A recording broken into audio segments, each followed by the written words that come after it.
Well, I was created by my mother and father. You know, this is very important to know it, because uh, I realize still more and more that actually the big influence, the first musical influence in my life was really probably from my father, you know, who was no really educated musician at all, but he felt incredible the music, and you could see his face. You could see that if there is the terz, or there is the quinta, or there is a septima, you know, when you felt in his face if it's minore or it's maggiore. He was just, and he was happy. He enjoyed the music so much, really. And I think this was, if I think really very deep, he was the first teacher of mine, and his face was teaching me. And later I really enjoyed to play for him, you know, the six, you know, the sweet Mexican melodies in sixth and third, you know, and he was almost crying, you know, and he wanted to buy me everything you like. So this, I think this was really something very interesting. And if I remember, later, I didn't know that this distance in that time, they call it, musicians call it the tertia, you know, or just interval, you know. I just felt it, you know. So it's very physical feeling of something what you are listening, you know. And but I remember now very well also when I met for the first time Carlo Domeniconi, you know, who was actually telling me in the car. We were traveling in Greece. We met in Greece, in Athens, on the airport, and then we had to go together by car almost the whole night to other place in Greece, and we were talking about music, and he told me how important it is that the people learn really the physical feeling of the intervals, to feel them in physically, you know. And really there is somewhere here is a point in our body which really tell us if the interval is or nothing, you know, if it's quinta or is it septima or whatever. Yeah, and I think these two things are very significant for me, you know, that you have first the pure intuition, something what is giving to you from the nature, from the God, maybe, you know, I'm sure, or from your parents, and you have it inside, you know, this information. And maybe you find a lot of people which are telling, oh, you cannot play like this, you cannot play like that, you know, but you still feel it, you know. And then you meet some big great artists, like in my life was it I think three very important, more important, more, I don't want to, so, but if I speak about the Carlo Domeniconi, this night was for me very important, you know, because I realized suddenly that what I feel, it's support or also from somebody who is a big musician, you know. And I can continue, and I started a little bit against my will. I started to educate myself, you know, so to read the books, you know, to speak with the great musicians, and they, all of them, they were actually telling me that the intuition which I had was actually right, that I'm not only one who is feeling this phrase like that, you know, and that there are really devices, you know, which can tell you from in the books, you know, that you read the book, for instance, and suddenly you discovered, wow, this is it. This is what I thought. This is what I felt, you know. And so somehow you start also to work with the vision of your sound, which you are projecting, you know. And again, I have to come back to my father, that he was singing all the time. My mother was singing all the time, you know. We were singing. So then, when you get the instrument, you know, you want to sing on the instrument. You don't want to do something like bling, bling, bling, bling. You want to make ma, ma, ma, ma. You know, you want to start to hear even from the guitar the words, you know, the words that they are talking, that the guitar is talking. Wow, and then suddenly you read some book of Aguado and he's telling the guitar, if it's played well, you know, it looks like it's talking. And it's fantastic, you know, that you have an intuition and then it comes back from the mouth or from the knowledge of somebody else, you know.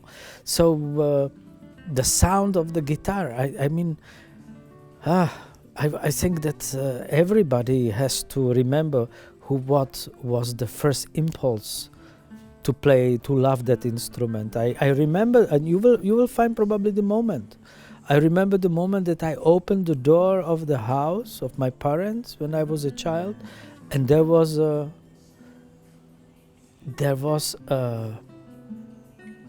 I don't know if it was Ida Presti or Segovia, but one of these great players were playing, you know, some minuets of Sor, and I was like, it's incredible.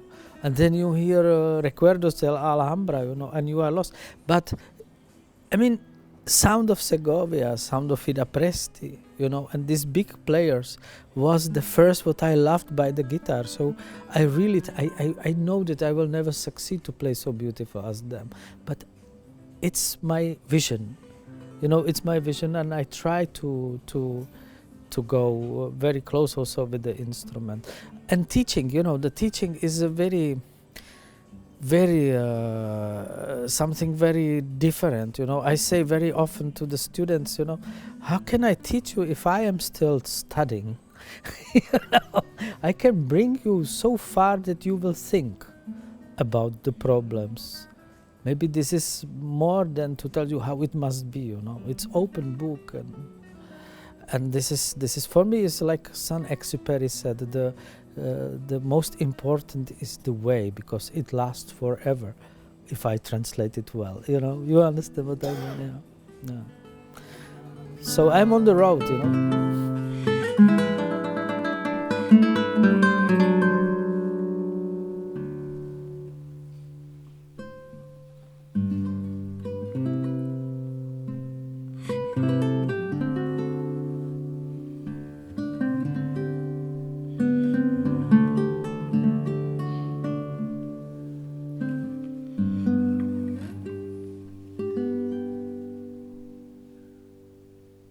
I was like 12 or 13, because before I was, you know, my father and my mother and my brother, especially my brother. This is other thing, you know. My family, yeah? My brother was playing only banjo, you know, 5-string banjo, and it was just bluegrass, and I had to do cha cha cha cha cha cha cha on the mandolin, or and I never could do it. And my brother, he said, he accused me, or he told nice thing, that then he went to the conservatory and it absolutely demolished his talent. But it's not true, because I was but okay, I was playing in the bluegrass band when I was 8, 9, 10, 11, 12 years old, you know. And then I heard from the teacher at school that I have to decide what I want to be, what I want to study, what I want to go to do, to be. And well, there was not much choice, because my father had really quite big problems, political problems in '68, you know. Yeah, because he was doing some demonstrations, and so accused him, and so especially my brother was not really having big chance to develop his talent. And I was lucky. I was only 13, you know. And first I thought, what could I be? You know, my father said you should be auto mechanic. So then he saw what I'm doing with the car. I demolished his car, you know, it was absolutely broken car. So he decided, no, you will be not auto mechanic. And I said, Father, I think I want to be musician, you know. And he said, but now you have really to learn to read at least the music, you know, the notes. You need to learn it to see it.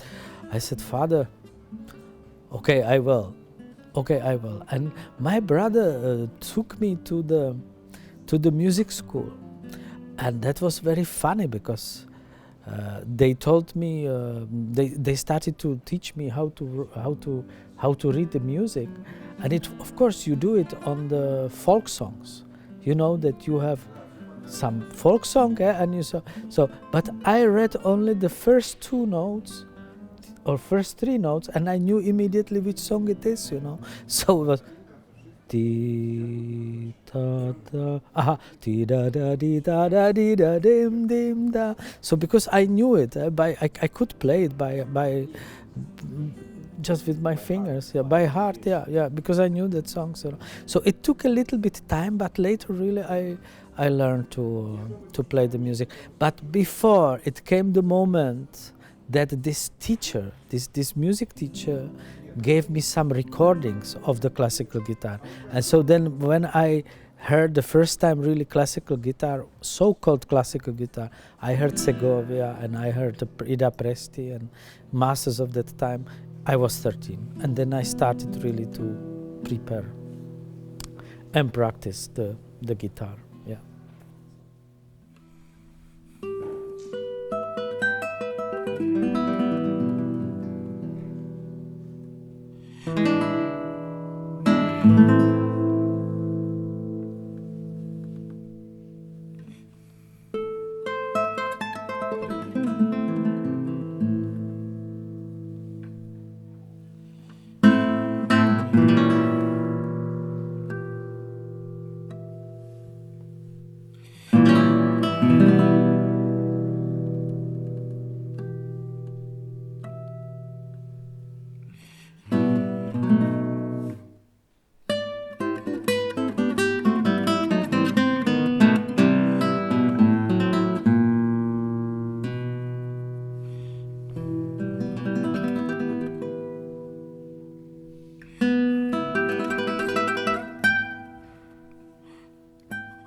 When I was 15, I was I made the exam to be accepted at the conservatory, and they didn't take me. They didn't accept me. So because my father was a plumber, he said, if you cannot study music, you will be also plumber. My God, guys, you cannot imagine when I was fixing first toilet. You cannot imagine. I was fixing the toilet, but the toilet was not like this. It was like that. You couldn't sit on it at all, But I remember I was telling once this story to Carlo Domenicone, and he started to laugh, really laughing. And he said, it's the same what you are doing in the music. You cannot play like it's 10, You make it always somehow like this. Okay, I think I demolished your apparatus. No, and so maybe this is, and he said, maybe this is the reason why the people wants to listen to you.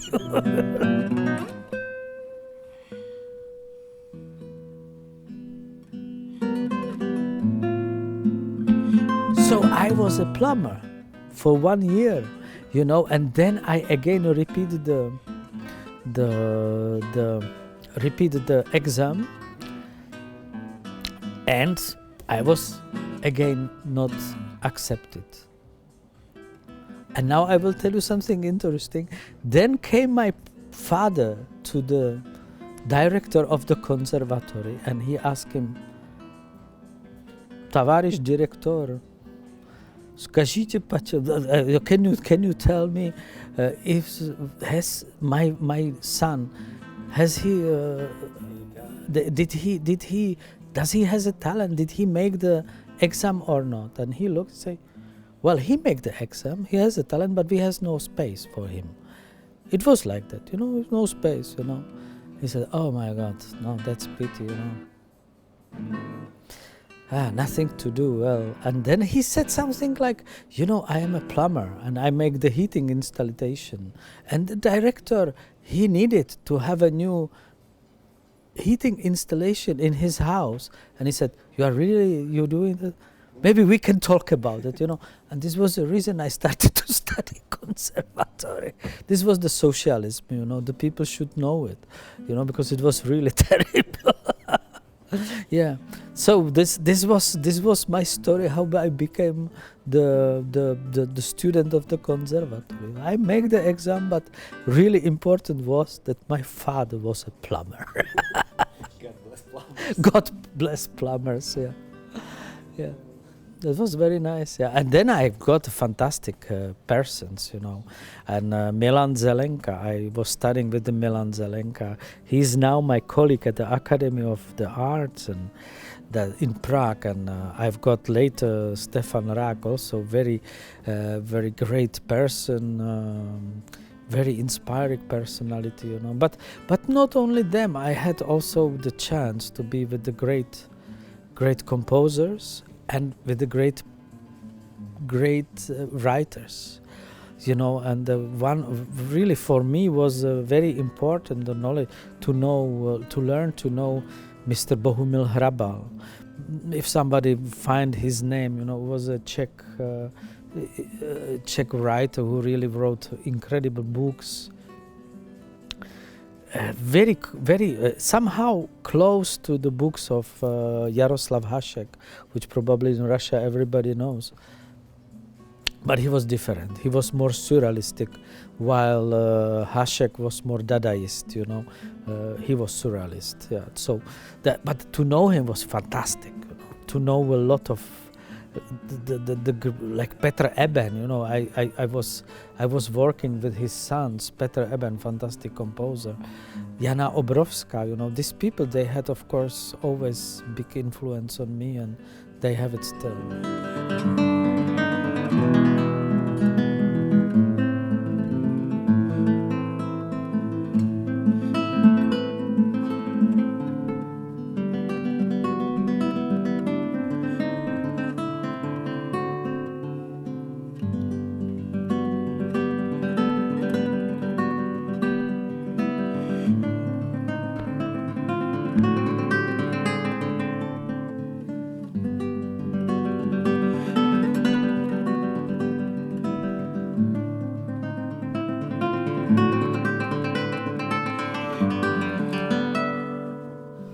I think I would like to be once a really good singer, you know, but it's too late. But you know, singing is for me was something very beautiful, and